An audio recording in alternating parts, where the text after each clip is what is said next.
this episode was just really a roller coaster. And if you haven't seen it yet, it's my Bungo Stray Dogs, Bungo Stray Dogs episode 15 review. If you haven't seen the episode yet, go watch it. Just, whew, just entirely like it just went from 0 to 100 throughout the entire from the beginning of the episode to the end of the episode. It's just absolutely insane. Like one of the revelations we got. And by the way, this is when we start talking about spoilers. So once again, go watch the episode if you haven't yet. This episode was just absolutely just heavy on us emotionally, and you'll know why. And you know why if you've seen the episode. Um, but we saw the episode. We got some nice. Well, before that, before what I was just about to say. We actually started the episode seeing Oda Saku alive. But before we see him alive, we see a flashback where he's reading a book. I think it's before his time in the mafia, and I'm not really sure because it's him talking to a man, and based on the voices, I feel like that's Mori. That's Mori, the boss of the Port Mafia. Based on the voices, I'm not 100% sure. It doesn't. I don't think it sounds exactly like him, but it sounds like somewhat like him. So I feel like that could be the boss of the Port Mafia talking to him, and how like Odasaku wants to be a writer and everything like that. That's his dream. Like we find out that Odasaku's dream is to quit the Port Mafia and become a free man and become a writer, which is a really interesting revelation. How he doesn't want to be in the Port Mafia, and that's the reason he doesn't want to kill, because someone who has taken a life will not be able to write about lives. So that's a crazy revelation that we have, and then we just see him waking up in a bed. Apparently, he survived poisoning from that ball, which is nice. And then Dazai informs him that what is it? The Port Mafia is going to try to deal with Mimic, and they go. It's just like the first half of the episode was just great fight scenes. Like you had the Port, like you had, and it's cool that Odasaku went in to assist the Port Mafia. So like the first good fight scene, and once again the revelation that we have, um, is we finally see the leader of Mimic. His name is Gide, or Gide. Yeah, Gide. It's Gide. I keep trying to pronounce the G the wrong way. But anyways, basically, um, Jide challenges Akutagawa, who just like killed all the underlings of Mimic. So he challenges Akutagawa, but of course Akutagawa is no match for Jide, because it turns out that Jide's ability is the same. His gift is the exact same as Otasaku's, so they can both see the future a few seconds into the future to to alter what they're going to do. So then what happens as Akutagawa is eventually going to die, is going to he's going to be about to death. He's very close to death. He does not die, as we saw in the episode. He does not die because Odasaku goes and saves him and carries him up. And of course, we all know Akutagawa from season 1. He tried killing Odasaku.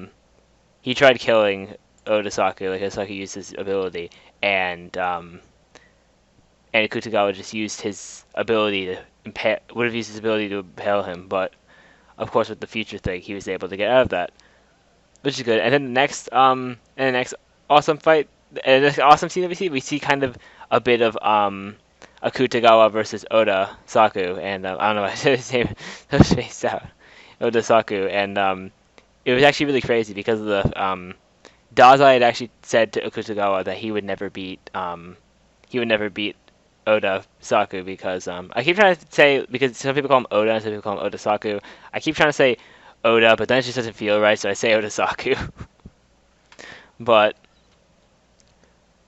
you just see him straight punch Akutagawa in the stomach, and he gets like knocked out.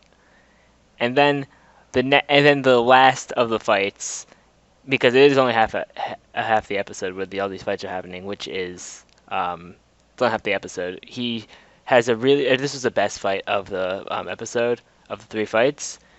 um, Odasaku faces off against Jide, which is just a crazy fight because they both have the same ability. So they're both like you just see Odasaku using his future seeing, and and then also Jide is doing the same thing, and they're altering what they need to do. So it's just a bunch of mind games. In one of the scenes, which is crazy, is that Osaku in the future thing, if he goes left, he'd get shot. If he went right, he'd get shot, and if he ducked to dodge the bullet, he'd get shot as well. And that's all because Jide can alter can see through the future as well and see what Osaku is going to do. So it was a really interesting fight. Of course, Odasaku isn't going to fight because he does not use his gun to kill because of the writer thing. So then Jide threatens to kill him, but Jide doesn't because he says like Odasaku is the only one who can guide them to the battlefield of purification because apparently they mimic they think like they're dead and they're ghosts. But we don't really have too much background on Mimic, so I can't say that's true or not, but it doesn't seem like they're dead. But we'll just have to see. But that's really the end of the fight. And then the last of two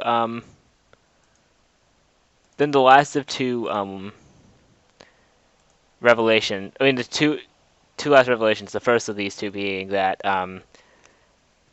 they find Ango in the bar, and it turned out that Ango is actually a triple agent. He's with the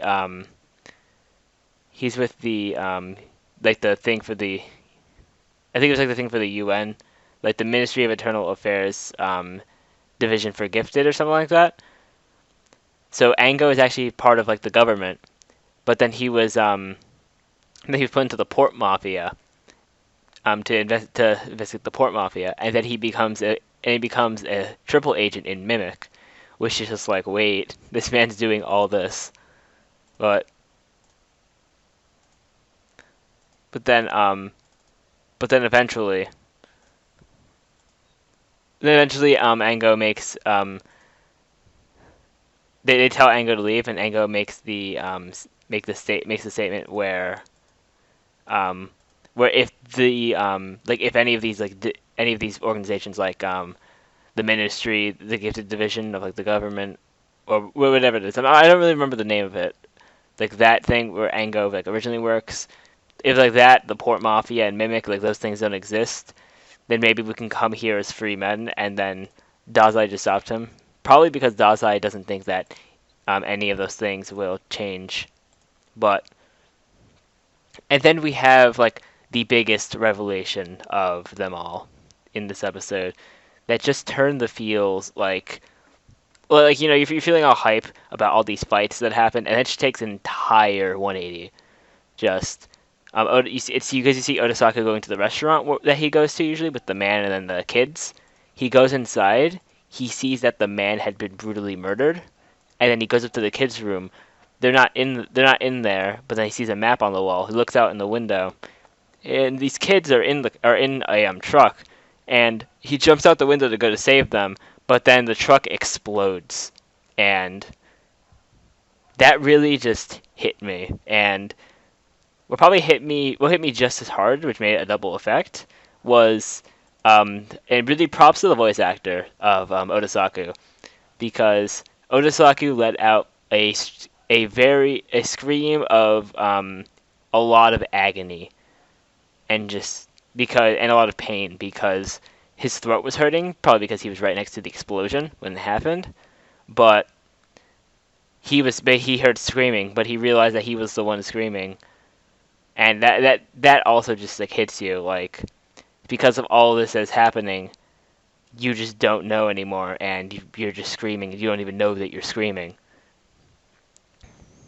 and that was really just that was just absolutely crazy. But this episode was just wow. This is just really all you could say about it. If you want to condense the amount you're saying about the episode, really down low, you can say just wow. But anyways, that's going to be the end of my Bungo Stray Dogs episode 15 review. Thank you all for watching. Remember to check out Bungo Stray Dogs at Kiss Anime down in the description below. It's totally free. Remember to rate, comment, subscribe, and share this video, and I will see you all next time.